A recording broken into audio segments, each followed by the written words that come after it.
ఏదో చేయాలి అని ఆయన ఎప్పుడూ ఆలోచన చేయకుండా తనకు ఉన్న లిమిటెడ్ రిసోర్సెస్ తోటి ఆయన ప్రతిభను చూపిస్తే ఆయన ప్రతిభ ఎక్కడ వ్యర్థమవుతుందో చాలామంది కూడా గుర్తుకొచ్చి ఆయన రకరకాల అమెరికాలో పేరు మోసిన యూనివర్సిటీలు ఎకనామిక్స్ కావచ్చు, లా కావచ్చు, పాలినాలికల్ తెలుసు, పొలిటికల్ సైన్స్ తెలుస్తుంది, ఎకనామిక్స్ తెలుస్తుంది, పోలీసింగ్ తెలుస్తుంది, అన్నీ తెలుస్తాయి. ప్రతి మ్యాథ్స్, ఫిజిక్స్ అది ఒక సబ్జెక్ట్ అని కాకుండా అన్ని సబ్జెక్టులు నిష్ణాతుడు.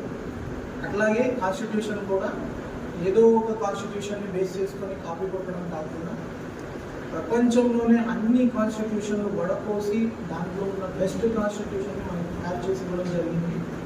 అది కూడా మిగిలిన దేశంలో ఏ దేశం చూసుకున్నా ఒక జాతి ఉంటుంది, లేక రెండు జాతులు ఉంటాయి, ఒక భాష. చాలా ఉపయోగపడుతుంది. వ్యక్తి పూజ చేయకూడదు అనేది ఆయన మెయిన్ ఇంటెన్షన్.